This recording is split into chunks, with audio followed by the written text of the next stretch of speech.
a plan to literally divide Poland and the rest of Eastern Europe between them. This was a game changer. It removed the threat of a two-front war for Hitler and basically gave him the green light he was waiting for. This was the final straw. On September 1st, 1939, German troops stormed across the Polish border. There was no justification, no claim to the land. This was just a naked act of aggression. The dominoes of appeasement had finally, tragically, led to war. The invasion of Poland introduced the world to this terrifying new type of warfare, Blitzkrieg, or lightning war. It was designed for one thing: a quick, decisive victory, something Germany knew it had to have to avoid another long, drawn-out war. It worked by using concentrated air power and tank formations to just punch through enemy lines and create total chaos.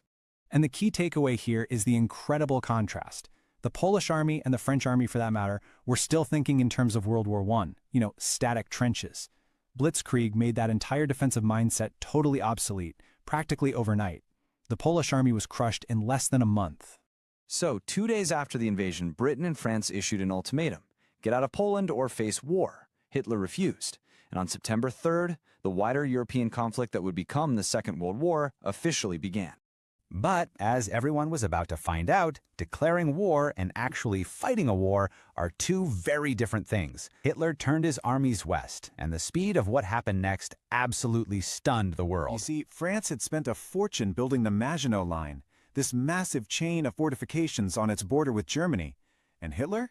He didn't even bother attacking it. Just like the German generals had done in 1914, he simply went around it, smashing through neutral Belgium and the Netherlands. All of a sudden, the heart of France was wide open. As the German forces just poured through France, they cornered the British and French armies on the beaches of Dunkirk.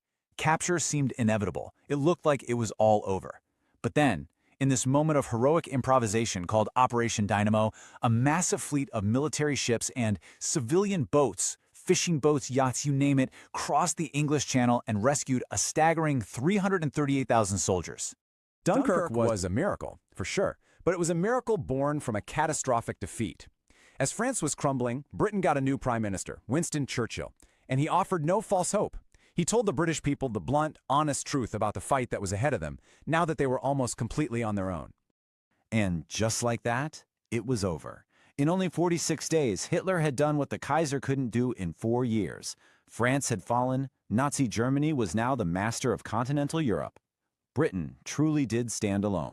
So that's where we are, less than a year into the war, and the situation looks completely hopeless.